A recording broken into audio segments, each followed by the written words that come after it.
And what was surprising to me is, and really remarkable, is that what was communicated by those legislators, by their votes against the will of the people, is that they know better than the people themselves that sent them there to represent them. And that to me is just completely shocking. Yeah, that they have this mini God mentality. Like, we love all these little people out here, but if these little people get to make their own decisions, they'll make the wrong decisions. But we love them, so us as the rulers over them have to make the decisions about their private property because they're just misinformed. They just have listened to these out-of-state people that are misleading them. Us people with a God mentality have to rule over them. That's the way they actually look at it. They look down on the people that they're supposed to be serving. Well, that was communicated loud and clear to me, and I think to a lot of other people. Do you feel they're feeling the heat right now? Because I don't think people are going to go quietly and silently into the night as they have maybe before. They have been extremely, extremely crucified by the people. I mean, like I said, it's hard to believe they're so disconnected from the people they represent. Then there are 2 or 3 of them that have been hammered, and the grassroots is working. I tell everybody in this building, people only move because of pressure.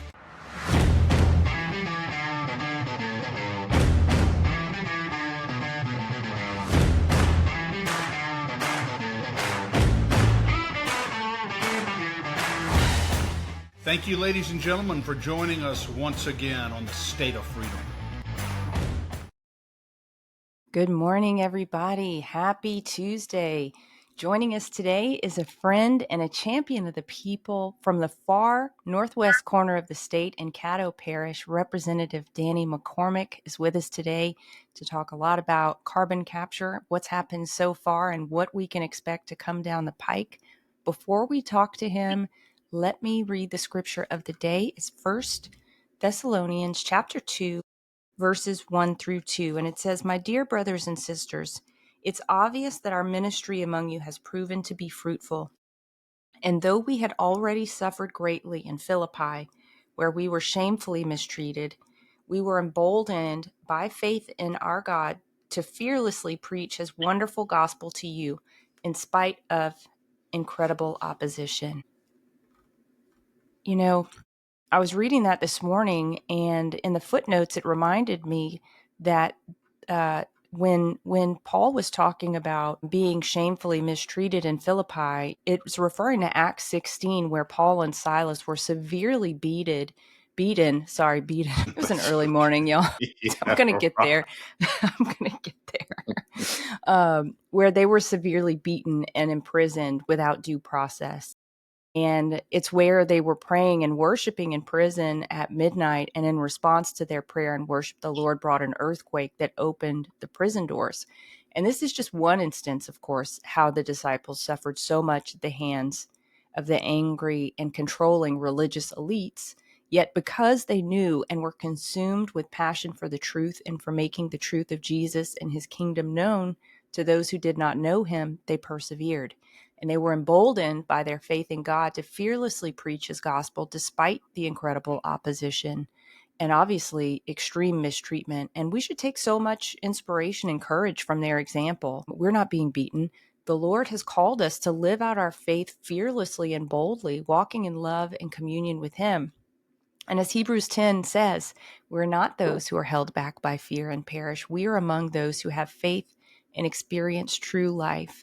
So my encouragement to you all today is to take courage, encourage yourself in the Lord, and ask him for the boldness to speak about your faith and to speak the truth in the places that God has called you to serve. And Chris, before you respond, I might ought to just mention that Representative McCormick is joining us by phone. So for anyone who's here live and you see the black screen there, he's joining us by phone. So we just wanted to make that clear. Yes. And Danielle, being shamefully mistreated at times, certainly mistreated, and facing incredible opposition is really intrinsic to the work that we do. There's no question about it, because when you're trying to advance and expose the truth, the people who are blind and the people who want to suppress the truth will often do anything and everything in order to prevent that from happening. They're afraid of the truth. They hate the truth. And, Danny McCormick, who's our guest today, knows that only too well. And he has stood time and time and time again for the truth. And, he really doesn't need any introduction from us this morning, particularly not now, because his name has become known very broadly just over the past week for standing up for Louisiana citizens with regard to this carbon capture sequestration racket. And he has truly been a light in what many would say is a den of darkness. And Danny, thank you for all that you are and all that you do. And thank you for taking a few minutes to be with us this morning to talk about some carbon capture sequestration stuff and what we can expect going forward. And I appreciate it, guys. And kind of on that same subject that we were just talking about, something I'd like to add was, when I got elected, people asked me, several people when I was running for office asked me what I could do. And I said, well, for the first thing, I can just tell the truth. And honestly, I thought that was something going to be simple to do when you get to Baton Rouge. But when you tell the truth down here, people get mad at you. I tell everybody the atmosphere in that building is an illusion. It's not reality, as we were talking earlier with Danielle. And I really don't know without the Holy Spirit how you can expect to know what the truth is inside that building. So the truth is a very powerful word in this conversation. Very much so. And speaking of truth, you spoke the truth last week with regard to a number of carbon capture sequestration bills that would have curbed, restrained, and even ended carbon capture sequestration with regard to eminent domain. Those bills were uniformly defeated. Some were in a very close vote, others not very close, but the key figures were certain Republicans on the House Natural Resource Committee that consistently voted against the citizens in favor of big industry, in favor of the steadily encroaching carbon capture sequestration. Did any of that surprise you? It did actually surprise me. Rep. Owen and Rep. Shamahorn and Chairman Guyman, they all had good bills. Actually, what I expected to happen was for them to let a couple of the bills out of committee, them go to the House floor, and then maybe move over in the Senate and get killed in the Senate, and just kind of give the people some hope, play like that they were going to play along and they were sympathetic. But what happened is the lobbyists come in there and they wanted to show everybody that they own that Natural Resource Committee, and the people on the Natural Resource Committee, some of them just killed every one of them. I was shocked that they didn't let any of them out just for the appearance that the process worked. But it was they came there that day to show us who was in charge. They let us know it wasn't the people or the people's representatives that day. It was them. Yeah. And it wasn't as though, Danny, it wasn't as though there was not significant support among the citizens for those bills. I mean, there were a lot of citizens down there who were strongly supporting that legislation. It would have been hard to interpret that if I was sitting up on that committee in any way other than the people in Louisiana do not want this carbon capture sequestration imposed on them. And yet they seem to have turned a deaf ear and a blind eye to the cries of the people. And that's what personally I found so disappointing. But I also found it very heartening that you and Chuck Owen and Rodney Schamerhorn were and Shane Mack were steady voices for the people throughout the day at times that probably were somewhat discouraging. Yeah, yes, and I agree. It was and they held solid. They never wavered, not on one bill. What probably most people don't realize is the vast majority of the time before the committee ever starts, all the members are leaning one direction on the other, how they're going to vote. And my prayer that day was the Holy Spirit would intervene, and we would win some of those over that were originally come in against us because of the outcry of the people. God's people cried out and they turned their back to them in that committee. It was very discouraging that they didn't even see the need to vote for any of those bills that preserve the private property rights. Our property rights do not belong to the government, and they do not belong to those lobbyists. The lobbyists for ExxonMobil act like they think that they're entitled to our private property at their will, and it's we should never compromise on our private property rights. And I can proud to say that the citizens there that day didn't. And what was surprising to me is, and really remarkable, is that what was communicated by those legislators by their votes against the will of the people is that they know better than the people themselves that sent them there to represent them. And that to me is just completely shocking.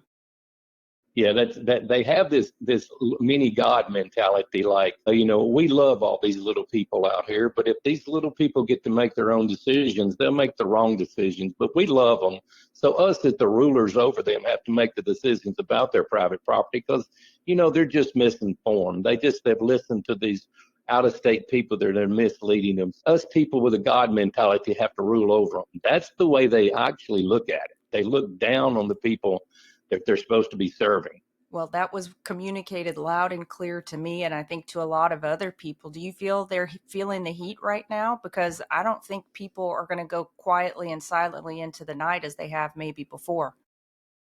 They have been extremely, extremely crucified by the people. I mean, the people have, it's like I said, it's hard to believe they're so disconnected from the people they represent. There are two or three of them that have been hammered, and the grassroots is working. I tell everybody in this building, people only move because of pressure.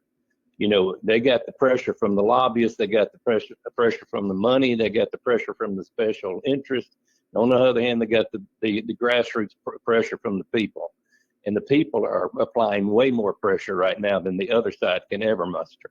Yeah, and I've seen that with regard to the exposure that these Republicans have gotten on our social media and on our platforms. It's just massive.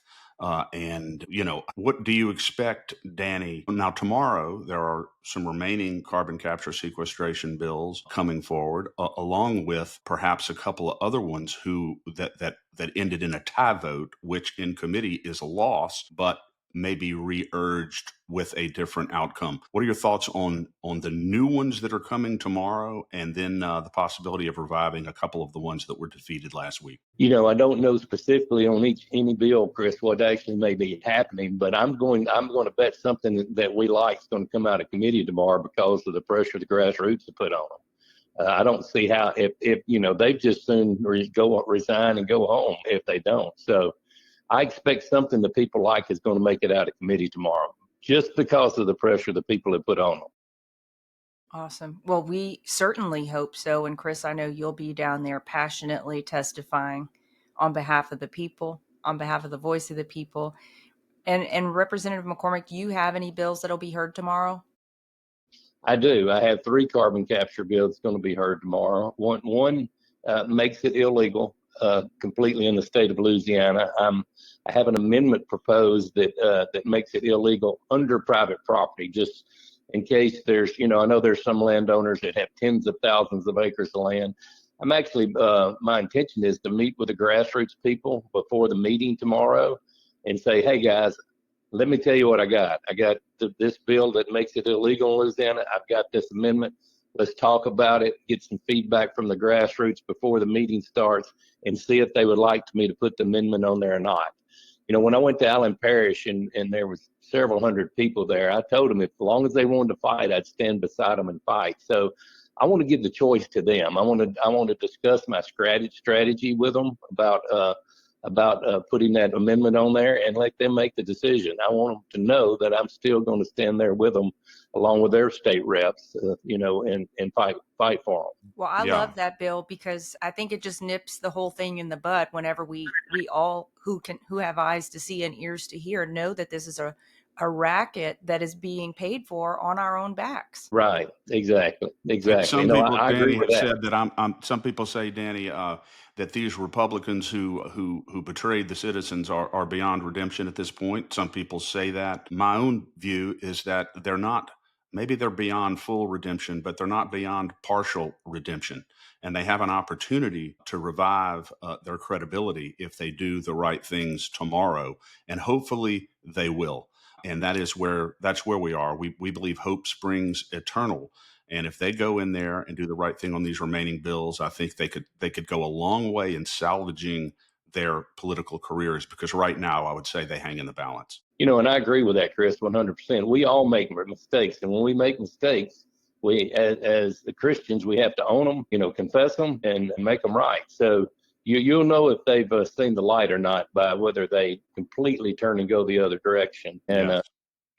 change their opinions. Their opinion, because right now, Danny, the only light that at least they've seen since last week is the headlamp of an onrushing freight train, which is the voice of the citizens of this great state. So we appreciate beyond words what you are and what you do. You're truly a light for many others in the legislature, and just bring a lot of hope to a lot of citizens. And we're going to be there tomorrow, standing strong by you, and look forward to a positive outcome. You bet. That sounds great, guys. I sure appreciate y'all. Awesome. Thank you, Representative McCormick. You have a great day, and we're looking forward, like Chris said, to great outcomes. You bet. Y'all have a great Awesome. one too. God bless you. God bless you. I'm excited to share a fantastic opportunity for State of Freedom listeners who are interested in investing in precious metals or even starting a home-based business in the precious metals industry. Metal Stacks is a precious metals collectors club where you can buy your metals at the best prices on the market, actual dealer cost. They are beating the big sites. They have no credit card fees and no minimums. If you're just interested in purchasing metals at a great price, visit metalstacks.com/dwalker. Get to shopping. That helps me out. I get the commission. You can also refer people to Metal Stacks for an additional income. If you're interested in learning about the referral business aspect of Metal Stacks, email me directly at danielle@freedomstate.us for more information. Well, Chris, we have a busy week, but do you want to talk first maybe about what happened yesterday on the House floor? Yeah, we're supporting HB 590, Representative Annie Spell. It's her bill that will strictly prohibit any foreign donations to ballot propositions, constitutional amendments in Louisiana, pro or con. It really is a sort of a complementary bill to Blake Miguez's bill of a couple of years ago that prevents any kind of NGA or foreign money going into the coffers of election officials. But this one is broader, and this bill will prohibit any financial connection between foreign entities or illegal immigrants and our campaigns and our elections. And it's really, really important to keep them clean and to make sure that the people who are participating in the process may legally do so. So it's a very good bill from Representative Spell, and it passed on the House floor yesterday. We were expecting yesterday to hear HB 519, Danielle, the cockroach bill, as you have coined it so effectively and accurately, that will ban the use of handheld cell phones in your car in Louisiana. Was not called for a vote yesterday. It's expected to be called today, so we'll be watching that very closely and obviously working hard against that bill. So those are the main things from yesterday. And yeah, and we I got can some. I can get into, Chris, if you want, what we're expecting to come down the pike in terms of committee hearings as well. Yeah. Okay. This morning this morning at House Commerce at 9:00, we will be expecting to hear House Bill 364. Now, we mentioned this on Thursday, so we can just run through this really quickly. But Representative Darrell Desautel's bringing a bill in the form of a proposed constitutional amendment that would increase the membership of the Public Service Commission, giving 2 seats to be appointed by the governor. Obviously, we're opposing that. That will be coming up this morning. And Chris, I don't know if you have anything you want to add to that one. Just wanted to make sure that our audience understands that since this is a constitutional amendment, it will require 2/3 vote by the House, 2/3 vote by the Senate to put it on a statewide ballot for vote of the people.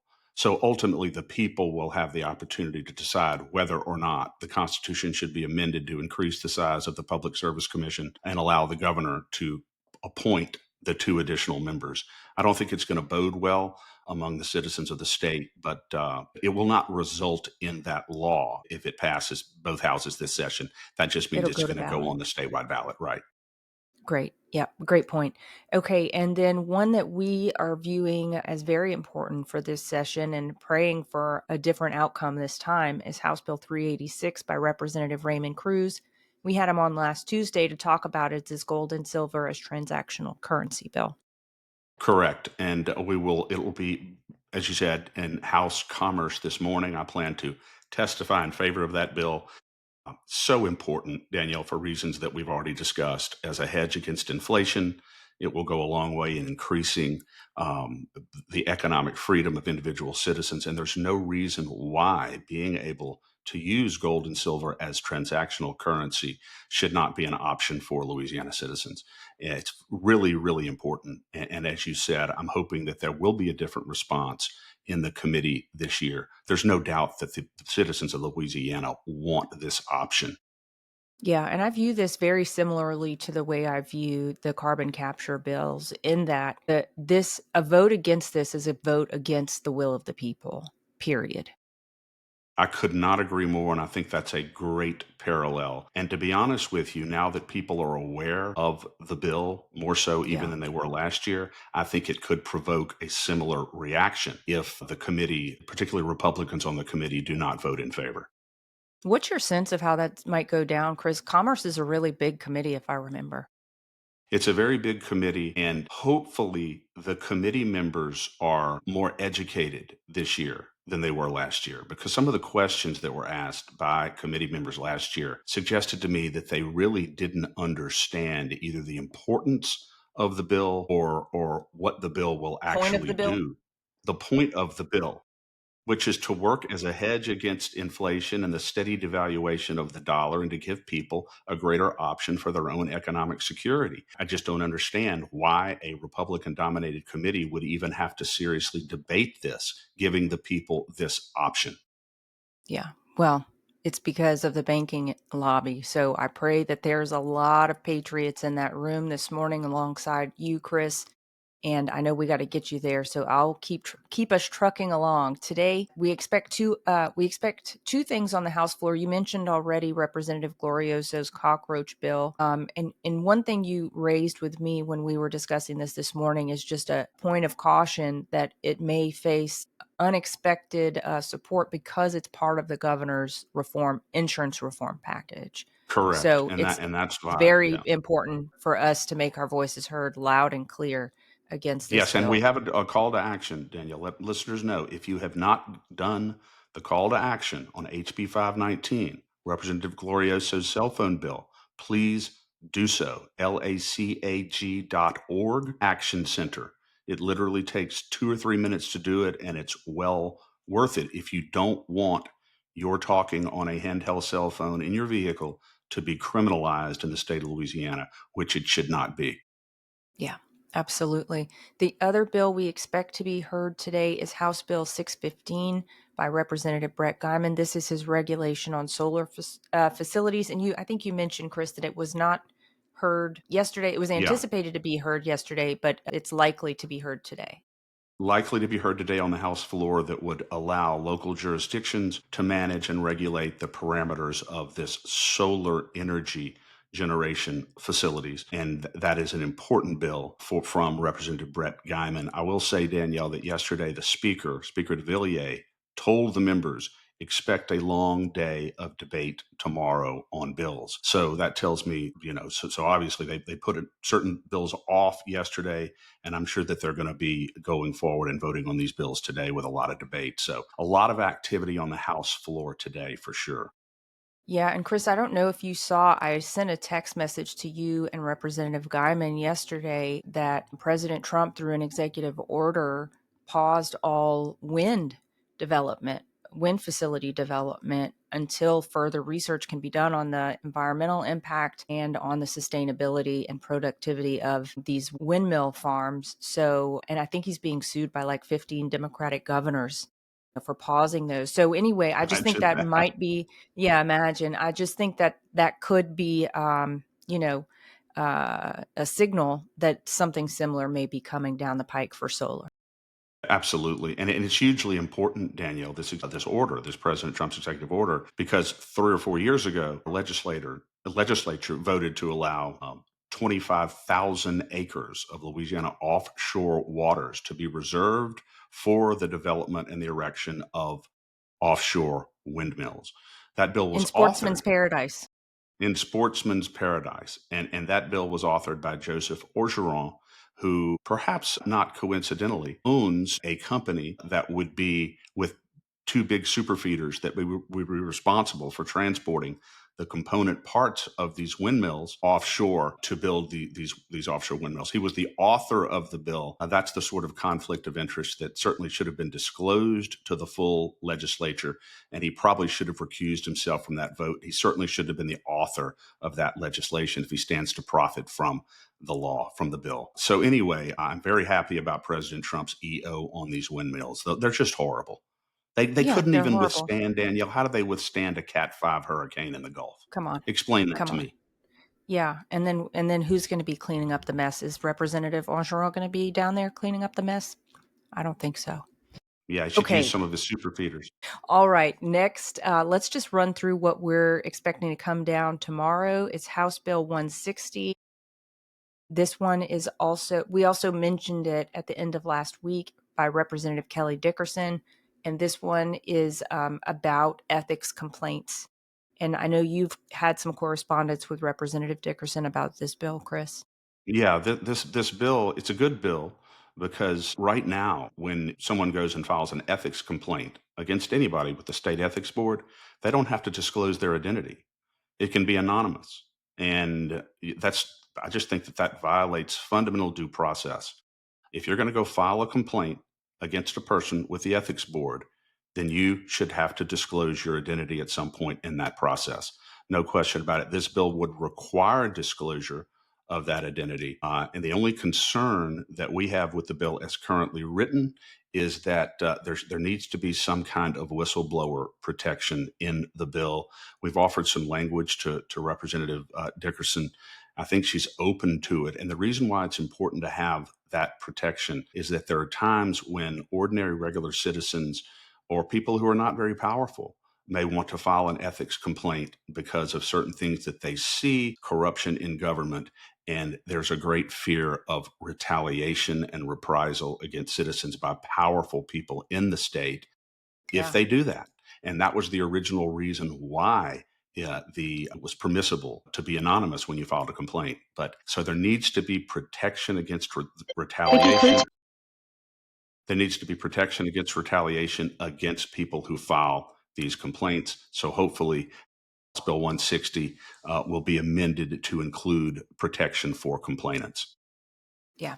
Beautiful. If we don't see a good outcome on that one, I know we had some, I believe, Chris, last year, Representative McCormick, or maybe it was Representative Owen, brought a bill related to ethics that got shut down in House and Governmental Affairs. So we'll see. We'll see how people vote on this one. But I think the reps are put on notice. I think our legislators broadly are put on notice that people are paying attention, and people are mad as hell. People are mad as hell. There's no question about it. And they've never had less trust in their government. So the government, our representative, needs to bend over backwards to be transparent with voters at this point. Yeah. And one thing I was speaking with Representative McCormick about before we came on the show, Chris, was that, people in previous years may have let the legislature get away with this, may have let Governor Landry or whoever sits in the governor's seat get away with what's going on. But now they see how much President Trump's been able to accomplish in 100 days. And they're saying, wait a second, what is this, grinding of the wheels in mud and this political theater that's not serving me? It should be serving me, and it's obvious now that it can be serving me. So people are not going to tolerate it any longer. They're saying, look, if it can happen at the federal level, which is a magnitude of times bigger than the state of Louisiana, Louisiana better get on the ball. Yeah, we have no excuses, Danielle, and you're exactly right. Louisiana citizens are watching what's happening on the federal level, and they're saying, why are we not doing this on the state level? And we have the same question. So they're definitely feeling the heat at this point. And it's no longer going to be acceptable in the state, Danielle, for these leaders to project that they're doing something or create the impression that they're doing something, when in reality, they're not doing anything that's truly meaningful. That's no longer acceptable. Either you're going to do what's necessary to reform our government and return it to the people, or you're simply not going to survive politically in this state. And this vote on the carbon capture sequestration is a great, great example. Yep, be faithful to the people or just pack up and go home. That's going to be the way I think the people react to this. Okay, I'm going to try and move as quickly, Chris, because I know you got to get in the car. House Bill 405 is also expected to be heard tomorrow. This is by Representative Matthew Willard, a Democrat, and he is bringing a bill that would require Secretary of State to prepare and publish information regarding changes in election law. So, how is she implementing what they send to her office as a directive? Yes, and it's very important. It's a transparency bill. There are a lot of people, Danielle, particularly those who are promoting election security, who really don't feel like she's been very transparent with regard to what she's doing, how she's doing it, the stage of the process that she's in. And this is just, it's a very important that she be transparent, open, and communicate with citizens about what she is doing and how she's implementing the law, and that bill will accomplish that objective. Yep. Now, tomorrow in Senate Judiciary A, we expect two bills to be heard that are pretty important, exceptionally important. This first one is, to me, the most important bill of the entire session. I think you share that view, Chris. Senate Bill 226 by Senator Valerie Hodges, and this would protect our critical infrastructure from foreign adversaries, inclusive of land, inclusive of voting machines. That's exactly right. It would prohibit any foreign adversary or anyone connected with a foreign adversary from acquiring any immovable property at all, anywhere in the state of Louisiana. It authorizes the Attorney General to enjoin any attempted acquisition, and it provides for penalties and attorney's fees as well. That's very important. There's no doubt that one of the ways that these foreign enemies are trying to dismantle our infrastructure is by acquiring our immovable property. That's why this bill is so very important. There's also provisions in the bill that do deal with election systems, as you said, Danielle, and it would prohibit the acquisition of voting machines that have any nexus, what she calls nexus to a foreign act. That would include component parts, the machines themselves. We are not going to be in a situation where our voting systems or components in our voting systems are made or manufactured by or in countries that are enemies of the United States. It's just common sense. Yeah. And that's why the bill is so very important. It is. And I surely hope that we have a positive outcome and this sails through, because if not, it will just prove, it will say that our representatives, our legislators are truly enemies of the people. There's no That question. it would move them away from self-interest into far darker territory in my book. Yes, these are basic security measures in a world in which there are evil people, evil organizations, and evil countries who want to kneecap our infrastructure, destroy our elections, and ultimately destroy our freedom. And that's what this bill is about. And any Republican committee member who votes against this, believe me, will be on our radar screen. Yeah. And if Secretary of State Landry tries to testify against it, that will be a truly, truly bad look for her. Very revealing. Yeah. As if enough hasn't been revealed. All right. Right. Also in Senate Judiciary A, Senate Bill 39, one we hate with the fire of a thousand suns by Senator Jay Morris. It's his over detention bill, which is another bill, the second this session, that seems to try and create a law to cover over illegal actions by the state. Yeah, this is a bill, Danielle, that basically says when a person, someone serves their time as an inmate, they commit a crime, they go to prison, and then their time at some point is served. And at that point, the state has the responsibility to release them. Their dues have been paid, and yet oftentimes in Louisiana, very often, inmates are kept in jail well after their sentence has been served. Well, that's false imprisonment, and the state should be responsible to that individual for every day that they are kept deprived of their liberty when they shouldn't be. Well, Yeah. SB 39 basically immunizes the state of Louisiana from keeping people in prison beyond their detention time. And I'm like, why would you do that? This Well, is first, not communist China. exactly. And as we, the people, we, the taxpayers, should be steamed as all get out, because whenever those lawsuits come against the state, guess what? It's not the prison guards that are paying for over detention. It's not the people who manage the facilities, most of which are, I believe, private facilities. It's us. It's the taxpayer. And another point, Danielle, not only are we paying for the defense of the lawsuits, we're paying for the room, the board, and the You're so right. maintenance You're so right. of these inmates every single day that they're serving beyond their sentence. So we're paying for that too. That All the more, costs, yeah. yeah, all the more reason we need to really, if we want to see a turnaround in this state in the area of crime and in the area of rehab, we need to really, really look at how we're treating inmates and how they're being educated and what kind of spiritual life we can bring and encourage in those places. Because if you want these people to come out and be productive members of society, this is not the way to do it. This is not the way to do it. And it shows blatant disrespect for the people who you're supposed to be trying to rehabilitate and supposed to be trying to get to a point where they can reenter society and be productive members. This just shows tremendous disrespect for them. Which shows disrespect to us as well, Chris, because To the we're, taxpayers. yeah, because are they trying to protect us from these criminals? Well, let's make sure that they're not criminals anymore. How about Exactly. that? Yeah, how about that? But this bill really, and again, maybe Senator Morris's intent is good behind it, but no. The Department of Corrections has over $1 billion annual budget. God knows how many employees. There's no reason why they can't precisely and consistently and reliably calculate the outdates of these inmates and make sure that their liberty is returned to them when it is supposed to be in a free state and in a free country.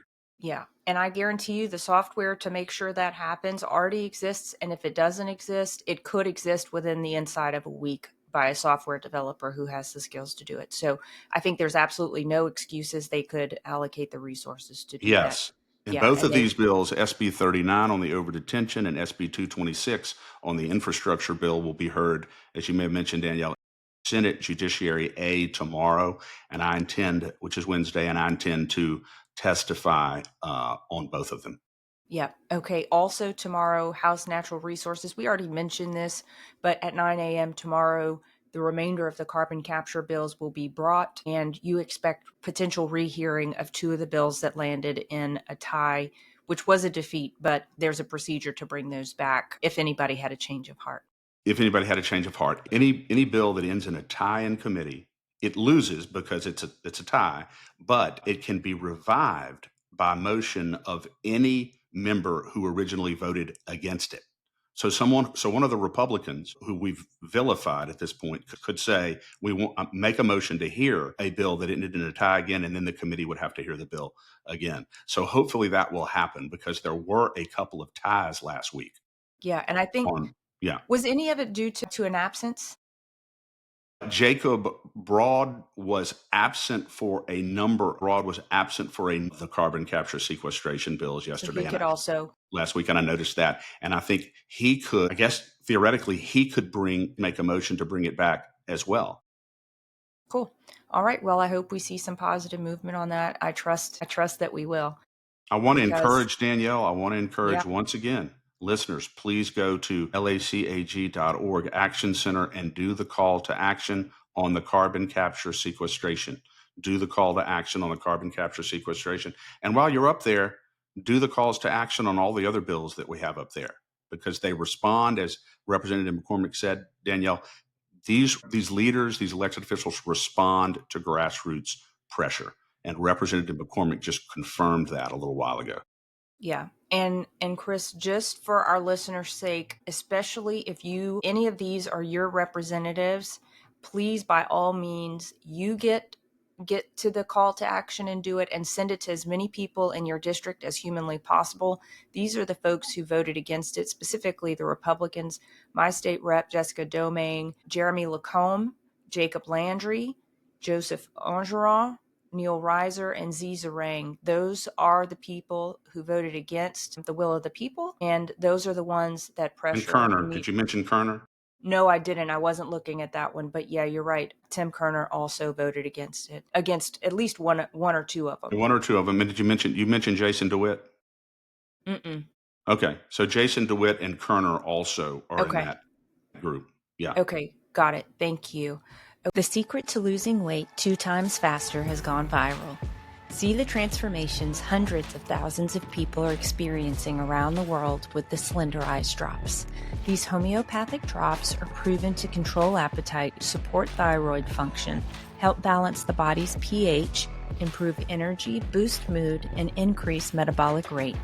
I've heard firsthand testimonials from droppers in their 20s to droppers in their 80s who say that the Slender Eyes drops have completely revolutionized their lives.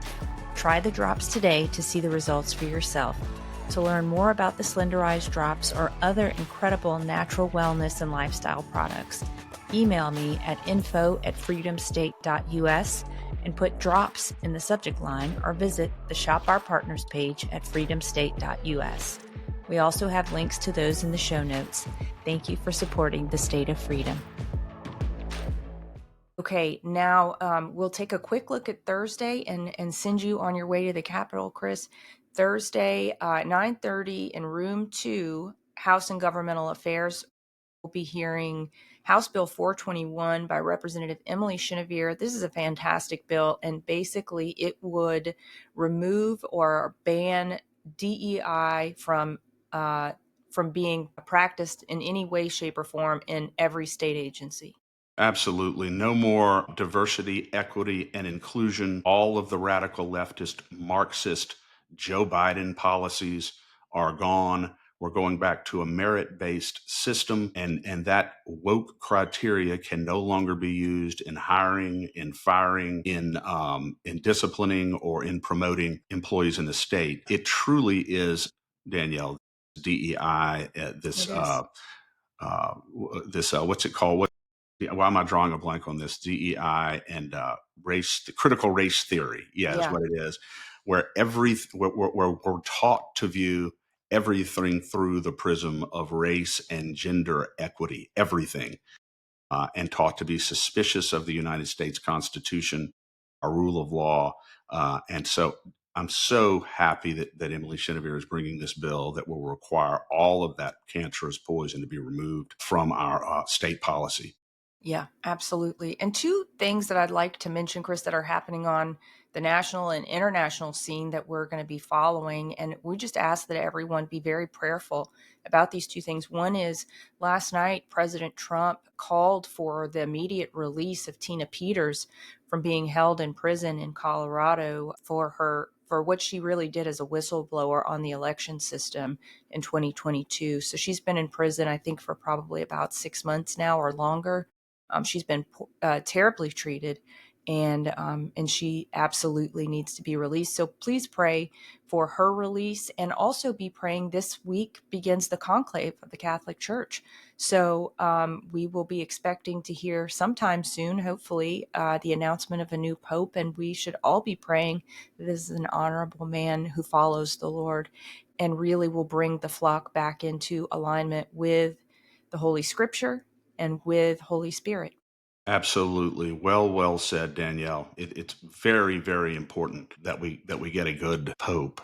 And it's very important that Tina Peters get justice. It's time.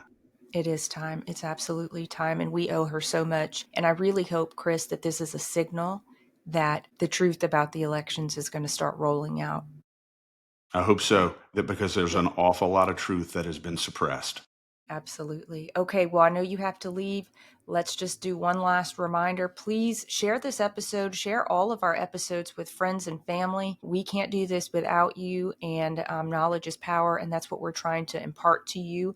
We're trying to impart an understanding of what's going on, who the players are, and how you can take meaningful action to bring change to our state. And the meaningful action that brings change to our state is in sharing the episodes and in going to LeCag and letting your legislators know how you expect them to vote vote and why it's so important that they listen to the voice of the people, why it's so important that they choose to side with the people and actually represent the people. Absolutely. There's no force that can counteract grassroots activism. The collective voice of the people is unstoppable. And let's remember that. Amen. Well, have a great day, Chris. We'll hear back from you Thursday morning at 8 with an after action report on the carbon capture bills again and all of these other pieces of legislation that we mentioned this morning. All right, And everybody. keep an eye on LeCag's X page and LeCag's Facebook page as well for updates also. Yeah. God bless, Danielle. See you soon. God bless you. Thanks, Chris. See you soon. The State of Freedom is a listener-supported podcast. We're committed to pursuing the truth about policymaking, decisions, and situations in Louisiana and at the national level that stand to impact our freedoms. Please become a monthly supporter of the State of Freedom at freedomstate.us as we continue to expand the voice of liberty across Louisiana and beyond. Thanks for joining us today on the State of Freedom. Be sure and check out the show notes for this episode. You can always go there and find the calls to action and resources mentioned in the show, and you can find out more information about our advertisers there as well. If you want to learn more about us or support our work, visit freedomstate.us. To get involved with Louisiana Citizen Advocacy Group, visit lecag.org. We'll see you next time. God bless.